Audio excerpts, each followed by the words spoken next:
बिस्मिल्लाहिर्रहमानिर्रहीम। अस्सलामुअलैकुम नाज़रीन, मैं पाकिस्तान से आपका होस्ट मोहम्मद वकास।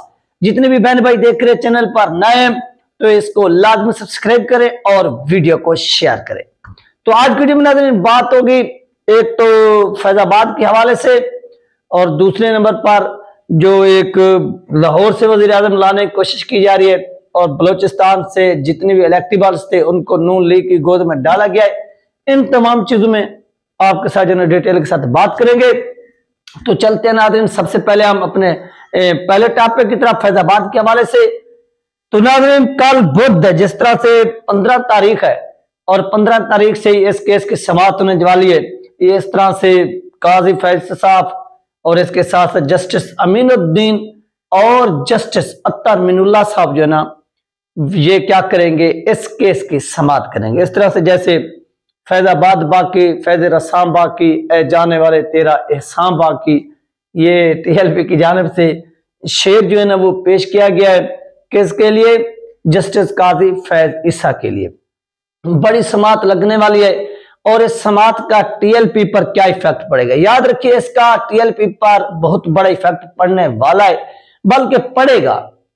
क्यों पड़ेगा? क्योंकि कल जो समाअत यानी ये केस अब अपने इख्तिताम की तरफ जा रहे हैं। ऐसा नहीं है कि ये आप समाअत होगी फिर परसों होगी तरसों होगी, ये नहीं, बल्कि ये समाअत अपने इख्तिताम की तरफ जाएगी। बल्कि ये केस हो सकता है कि नेक्स्ट एक दो मजीद समाअतें हों, लेकिन ये केस अपने इख्तिताम की तरफ जाएगा। और इस पर कल जो समाअत होगी आप देखेंगे कि समाअत के बाद पूरे मीडिया के ऊपर तहरीक-ए-लवाइक पाकिस्तान और धरना फैजाबाद का जो है ना वो जिक्र होगा।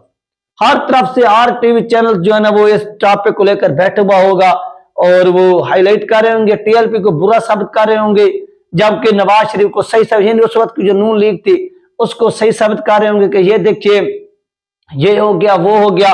ये तमाम चीजें जो है ना वो चलती रहेंगी, लेकिन इसमें जितने भी नुकसान होगा वो नून लीग का ही होगा। अगर जब फैजाबाद का जिक्र होता है तो टीएलपी का जिक्र होता है, जब टीएलपी का जिक्र होता है तो वैसे तो अपना इलेक्ट्रॉनिक मीडिया पर पाबंदी है, लेकिन इस चीज को हाईलाइट किया जाए। जस्टिस काजी फैज साहब यहां पर क्या करने वाले? जस्टिस काजी फैज साहब ने पिछली मर्तबा ये एतराज उठाया था कि टीएलपी की जो रजिस्ट्रेशन हुई इलेक्शन कमीशन ऑफ पाकिस्तान के अंदर, एक तो वो गलत हुई।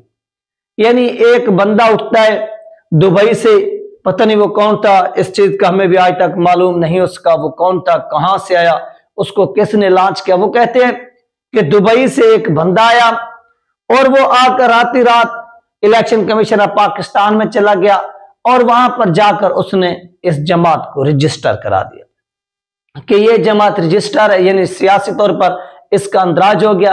एक तो ये चीज गलत हुई। ये कौन कह रहे थे? ये जस्टिस काजी फैज ईसा साहब कह रहे थे कि ये चीज गलत हुई है।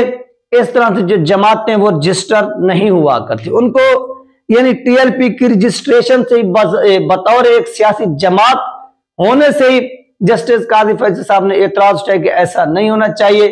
दूसरे नंबर पर इन्होंने इलेक्शन कमीशन ऑफ पाकिस्तान की जो एक रिपोर्ट जमा की गई कि धरना जो हुआ और इस धरने के अंदर इतनी दिन जो लोग थे वो फैजाबाद पर बैठे रहे, फैजाबाद के मकाम पर खामोशी के साथ, तो इनको खाना किसने पेश किया, इनको वहां पर जो एसएसएम कैंप वगैरह थे या रोजाना की बुनियाद पर जो चीजें पेश की जाती थी ये कैसे हुई, आखिर इसकी फंडिंग की गई, पैसा कहां से आया, किसने पहुंचाया, कैसे पहुंचा, ये भी तमाम चीजें मुझे पेश करें। जब इलेक्शन कमीशन ऑफ पाकिस्तान वहां पर गया और उन्होंने तकरीबन कोई 13 से 15 लाख की जो रकम थी वो वहां पर जाकर पेश की कि अपनी रिपोर्ट के अंदर के ये वो रकम थी और इस रकम के जरिए टीएलपी ने क्या किया, यानी फॉरेन फंडिंग के इसमें से इतनी रकम जो है वो टीएलपी के अकाउंट में आई। तो यहां पर जस्टिस काजी फैज साहब ने कहा कि देखिए ये भी गलत है।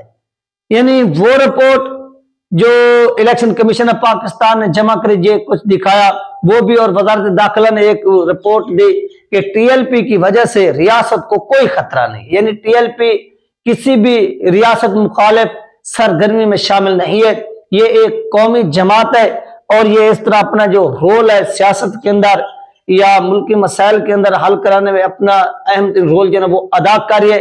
इससे किसी किस्म का कोई खतरा नहीं। ये एजेंसी ने भी रिपोर्ट दी, ये वजीर दाखिला ने भी रिपोर्ट दी, सब लोगों ने वहां पर जाकर जो अपनी रिपोर्ट है वो पेश की जस्टिस काजी फैज साहब के सामने।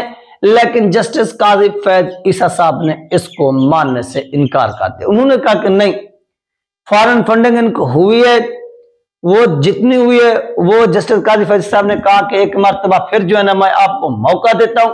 इलेक्शन कमीशन ऑफ पाकिस्तान को कहा कि आप जाइए, आप जाकर दोबारा जो है ना वो इसकी छानबीन कीजिए। जब आप दोबारा छानबीन करेंगे तो आपको तमाम चीजों का पता चल जाएगा, आप दोबारा जाइए। ये किसने कहा? ये जस्टिस काजी फैज ईसा साहब ने कहा।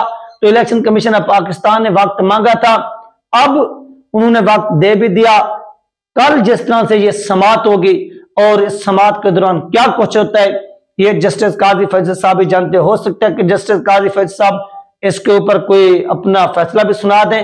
और इसमें अहम बात यह कि टीएलपी को नहीं सुना गया, यानी जो एक बहुत बड़ी फरीक थी उसको नहीं सुना गया। और यहां पर इनकी फंडिंग के पीछे पड़े हैं कि फंडिंग कैसे हुई, किसने की और क्यों की, और रजिस्ट्रेशन कैसे हुई। यानी या तो इसकी रजिस्ट्रेशन खारिज की जाए, टीएलपी की बाहैसियत एक सियासी पॉलिटिकल जमात के इसको खत्म किया जाए, बैन किया जाए। एक तो इनका ये तरीका। दूसरा, वो फंडिंग की तरफ भी जाते हैं तो वो कहते हैं कि फंडिंग साबित हो, और फंडिंग साबित होने पर ही हम जो है ना वो टीएलपी को बैन कर दें, खत्म कर दें। ये भी एक तरीका जो है ना वो ये इस्तेमाल करा। किस तरीके में ये जो है ना वो कामयाब होते हैं और किस तरीके से ये नाकाम होते हैं, ये चीजें आपकी आंखों के सामने आ जाएंगे। सिर्फ और सिर्फ ऐसे समझ लें कि 24 घंटे बचे हुए हैं, क्योंकि कल 10:30 बजे इस केस की समाअत होनी है और ये समाअत जस्टिस काजी फैज साहब करेंगे अपनी सरबराही में, और इनके साथ साथ जस्टिस अमीनुद्दीन साहब होंगे और जस्टिस अतर मिनहुल्ला साहब होंगे। वो क्या रिमार्क्स देते हैं आगे नेक्स्ट कब समाअत होगी, ये कल का जो वक्त है या कल का जो टाइम है, कल की जो तारीख है वो इंतहाई अहमियत की हामिल है। और इसके बाद नंबर 2 नाज़रीन, टीएलपी का रास्ता रोकने के लिए अता तारड़ कह रहे हैं कि ये लाहौर से हमारा वजीर आजम आ रहा है, ये होगा वो होगा।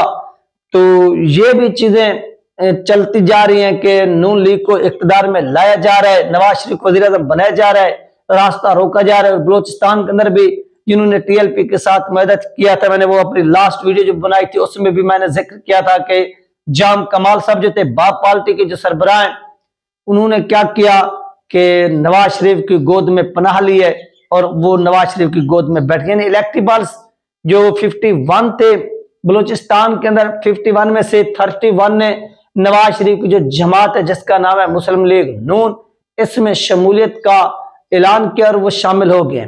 इससे नवाज शरीफ को मजबूत किया जा रहा है, मुस्लिम लीग नून को मजबूत किया जा रहा है और वो एस्टेब्लिशमेंट की गोद में खूबसूरत अंदाज में खेल रही है और खेलती जा रही है। इसमें कितनी हद तक ये कामयाब होते हैं, कितनी हद तक ये नाकाम होते हैं, वो तो एक अलग बात है।